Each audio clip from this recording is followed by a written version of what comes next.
Will this be the warmest January on record in New York City? My answer is I don't think so, but it'll definitely be in the top three. And I think that most of the metro will see the warmest January. The problem with New York City is that we have so many weather records here that because of how far they go back, it takes a lot for it to become a record. So most sites, if they hold out these temperatures, will have their warmest January. Right now, Central Park's average temperature for January is 43.3 degrees Fahrenheit. The record is 43.2 degrees Fahrenheit. But keep in mind, we still have 5 days left to go in the month. And while I don't think there's going to be anything too anomalously cold, from what I see in the forecast, the mean temperature is going to be in the upper 30s. It's probably going to drag us down to finish in the 42s in terms of degrees Fahrenheit, which would be just shy of a record. The warmest January on record occurred back in 1932, however. So the only other weather site that was around was Newark. Now, I'm not saying that LaGuardia, Bridgeport, Islip, and JFK are all going to see their warmest Januaries on record, and that's because of variability within each station. But I'm definitely saying that they have a strong running for it, and even Central Park has a chance, although it's low, given our lack of those storms that can really push up our temperature. So we have to look at a few things. First of all, what are the factors that's making this January so warm?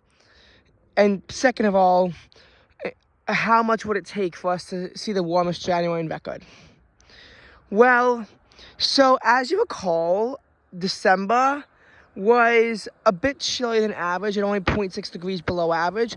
But unlike other months that was slightly chillier than average across the metro area, namely April, June, and October, what made this month different was that it was consistently below average throughout pretty much the entire metro area, whereas parts of the metro area were above normal in April, June, and October. There was more variability within those months, partly because of certain underlying factors. For example, in October, a lot of it was based on Ian. But if your area was warmer from Ian, then because of where it tracked, then that would contribute to you having an above average October, whereas below average were the areas that were hit harder by Ian. Yes, 5 months did determine the story of 5 days determine the entire story of a month. That's what happened in October 2022, and it depended on where you were specifically. April and June, I'm not sure what the underlying factors were. I just know that there were some underlying factors. But in December, it was consistently cold throughout the metro area. The average temperature, I'm pretty sure, was about 35 degrees Fahrenheit, although I think it was somewhere in the 35s. So what triggered it to be below normal? Well, the weather for a lot of December was very bland, with highs in New York City mainly consistently being exactly 4 degrees Celsius, 39 or 40 degrees. And for a 12-day period, all the highs were in between 38 and 42 degrees. That is slightly chillier than average by a little bit. The lows, too, were consistently throughout the 20s. And for most of the month, we did not see a single day in the 60s. It appeared that the highest temperature throughout all of December in Central Park would be 59 degrees. But there was a low in the 50s on that day as well, although not a record. So then what happened after that? Well, what happened after that was the fact that then we had this cooler air move in and all that stuff. The other problem was a severe storm. So on December 23rd, 2022, New York City suffered its largest temperature drop on record in a single day. High temperatures dropped from 58 degrees Fahrenheit down to just 8 degrees Fahrenheit in a single day. This wasn't as impressive as a drop on March 28th, 1921, I think. And that was because it peaked at 82 degrees in the afternoon, then plunged to 34 in less time. But this was still New York City's largest temperature drop on record in a single day. Temperatures bottomed out at 7 degrees the next morning with wind chills in the negative double digits and only rose to 15. That wasn't a high in Central Park, but weirdly, everywhere else in the metro area had a high of 16 or 17, and that was a record for the coldest high on Christmas Eve. So, as a result, we saw record cold throughout the metro area, and it took time for us to build back up. Christmas, for example, had a high of 28 and a low of 14. Boxing Day had a high of 29 and a low of 18. But then the heat began to build more tremendously. Tuesday, after Christmas, actually wound up hitting 35 degrees, and by Friday, it was near record warmth throughout the story across the metro area. Central Park hit 62 degrees. This was the only 60s in December. The next day would have a high of 55 with a low of 50. That they would also have a low in the 50s. And that's what helped make it not so below average. It probably would have been above average had just the first few days of January been added on and the chilly days to start December been eliminated and put into November. When you think about how December worked, it really did end with a wild roller coaster ride, just kind of in the inverse direction. Picture if gravity made you go up, then you'd start off on a long chain lift going down, and you'd kind of have to go through the coaster to get right back to where you started. It's difficult to really quantify. What I will say, though, is that a lot of the metro could not hit the 60s, which is actually somewhat typical in December, because a lot of places were stuck in the mid-50s. JFK was stuck at 51 on December 30th. On the other day, where lows were consistently 54 throughout the metro, most places were capped off somewhere in the upper 50s, but not at 60 degrees or higher. But the thing is about January is that January has so far been unbelievably mild.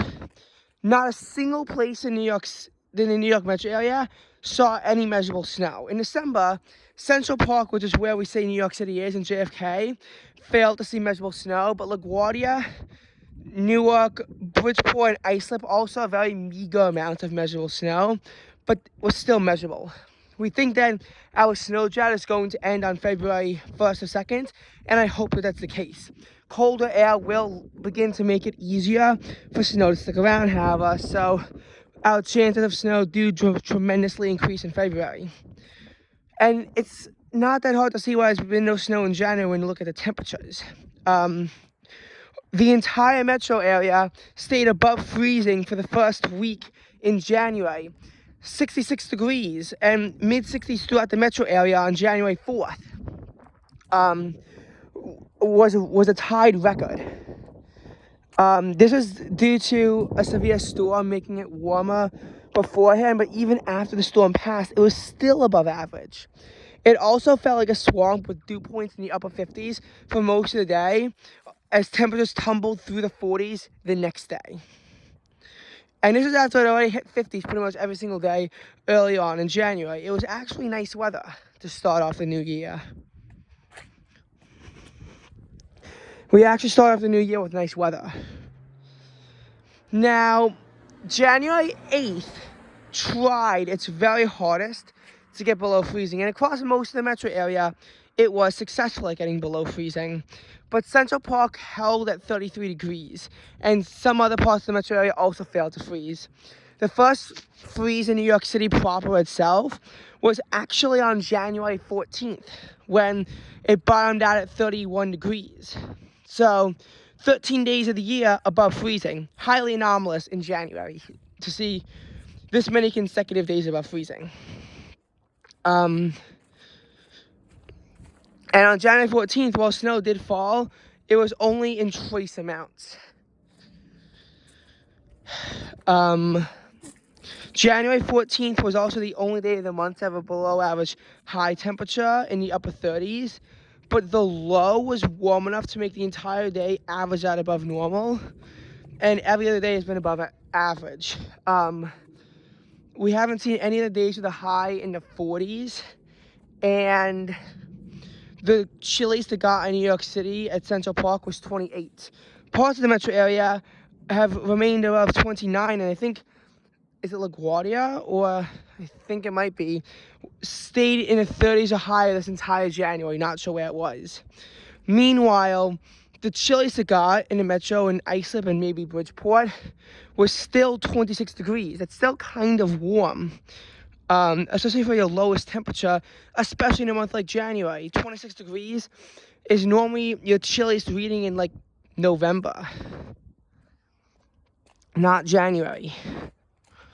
And this January has indeed felt like November through most of the month.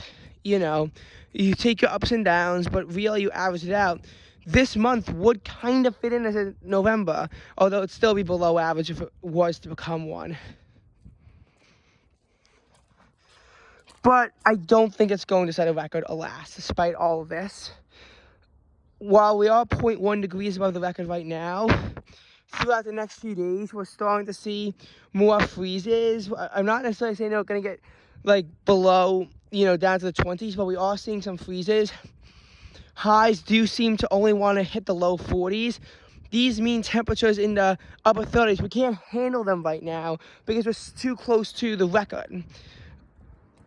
If I'm going to be honest, I don't think that a single day has a mean temperature higher than the record for January. We're probably going to be dragged down to the upper 42s and see our second warmest January on record, but not our absolute warmest January on record. But I think that most of the metro area will be more fortunate than New York City, and they will see temperatures get into record territory. As recently as August 2022, both Newark and Islip saw record August heat.